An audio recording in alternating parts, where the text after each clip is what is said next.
ప్రస్తుతం big boss season 9లో మరొక weekend రావడంతో బిగ్ బాస్ స్టేజ్ మీదకి వచ్చిన నాగార్జున గారు చాలా సీరియస్గా ఉన్నారు.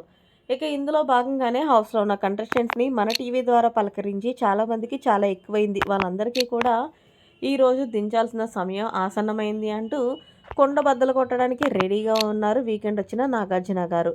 ఇక ఇందులో భాగంగానే ముందుగా సంజనాని లేపి, ఏంటి సంజన చాలా హ్యాపీగా ఉంటున్నావు, మొత్తానికి మీ హస్బెండ్ మీ చిల్డ్రన్స్ హౌస్లోకి రావడం వల్ల అంటే, అవును సార్, నేను ఏదైతే ఇన్ని రోజులు పడ్డ బాధ అంతా ఒక్కసారిగా రిలీఫ్ అయింది సార్.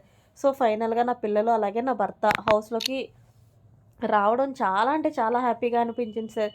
కానీ నాకు 15 మినిట్స్ సరిపోలేదు సార్. అంటే ఆ 15 మినిట్స్ కూడా ఇమాన్యుయల్ కానీ పవన్ కళ్యాణ్ కానీ సాక్రిఫైస్ చేయకపోతే నీకు ఇచ్చి ఉండేవాడిని కాదు కదా అంటే, అవును సార్, వాళ్ళిద్దరికీ కూడా థ్యాంక్ యూ సో మచ్ అంటూ తెలియచేసుకుంది సంజన. ఏంటి సంజన, మరి కెప్టెన్సీ టాస్క్లో నిన్ను అమ్మ అమ్మ అన్న ఇమాన్యుయల్ నీకు స్టాండ్ తీసుకోలేదంటే, లేదు సార్, నిజంగా తనుజ ఏం మైండ్ బ్లోయింగ్ ప్లాన్ సార్. మొత్తానికి నన్ను భరణి గారిని దివ్యాని ఇమాన్యుయల్ని నలుగురు ఒక టీంలో పెట్టి నిజంగా తను మరొక మైండ్ గేమ్ ఆడి నిరూపించుకుంది సార్. పాపం ఇమాన్యుయల్ అయితే కనుక నాకు సపోర్ట్ చేస్తాడని అనుకున్నాను, కానీ సపోర్ట్ చేయలేదు. సో ఆ విషయంలో నాకు బాధ అనిపించింది. ఎందుకంటే అమ్మ అమ్మ అంటూ నా వెనకాల తిరుగుతాడు. మరి అమ్మకి ఎవరైనా సరే హెల్ప్ చేస్తారు కదా, కానీ నాకు దివ్యకి హెల్ప్ చేయాలని ఉంది అనటం కొంచెం బాధ అనిపించింది.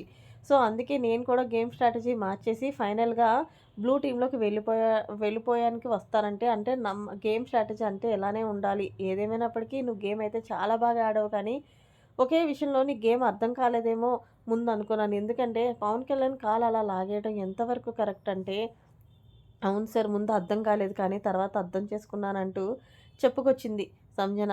సరే, మరి ఇమ్మాన్యుయల్ మీద నీకేమనిపించిందంటే, ఇమ్మాన్యుయల్ మీద నాకేమనిపించిందంటే సార్, తనకి ఆ ఛాన్స్ ఉంటేనే సపోర్ట్ చేస్తాడు. తనకి కంఫర్ట్గా ఉంటేనే మాత్రమే సపోర్ట్ చేస్తాడు. అంతేకాని వీళ్ళు నా మనుషులని స్టాండ్ తీసుకొని సపోర్ట్ చేయడేమో అనిపించింది అంటే, నీకు అది తెలియాలనే తనుజ ఎవరి రంగులు ఏంటి బయటపడతాయని చెప్పి సో ఫైనల్గా ఆ డెసిషన్ తీసుకుంది.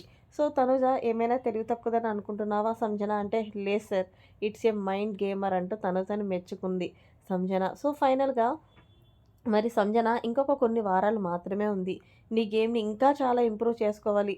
నీ గేమ్ చాలా తగ్గిపోయింది, లేదంటే టాప్ 5లో ఉండటం కష్టం అంటే, లేదు సార్, నేను 100% నా ఎఫెక్ట్ పెట్టి గేమ్ ఆడతా అంటూ సంజన చెప్పుకొచ్చింది.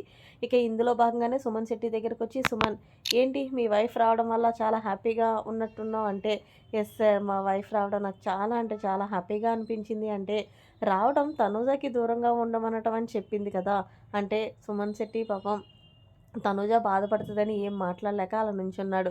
ఓకే సుమన్, మరి ఏదైతే కెప్టెన్సీ టాస్క్లో సంచలగ్గా తనుజ తీసుకున్న నిర్ణయం కరెక్టా కాదా అంటే, ఎస్ సార్, తనుజ ఏ నిర్ణయం అన్న కరెక్ట్గానే తీసుకుంటుంది. సో నేను ఏదైతే స్టెప్స్ ఉన్నాయో అది పెట్టడం లేట్ అయ్యింది. సో అందుకే నా గేమ్ అక్కడే ఆగిపోయింది సార్, లేకపోతే నేనే కెప్టెన్ అయ్యేవాడిని అంటే, సుమన్, నువ్వు ఏదైనా సరే సూపర్ అనే చెప్పాలి. సో ఫైనల్గా నీ గేమ్ కూడా చాలా బాగుంది, కానీ తక్కువ టైం తీసుకున్నావు అందరికంటే. ఏదైతే రోప్ని తాళ్ళు వదిలించుకోవడం, సో ఫైనల్గా అయితే నీ గేమ్ని ఇంకా ఇంప్రూవ్ చేసుకుంటే ఖచ్చితంగా నువ్వు టాప్ 5లో ఉంటావంటూ వీకెండ్ వచ్చిన నాగార్జున గారు సుమన్కి తెలియచేశారు. ఫైనల్గా ఇమాన్యుయల్ అయితే ఒక కన్నింగ్ గేమర్ అని, తనుజ అయితే కనుక చాలా మైండ్ గేమర్ అని, దానిపై మీరేమంటారు? సంజన కరెక్ట్గా చెప్పిందా?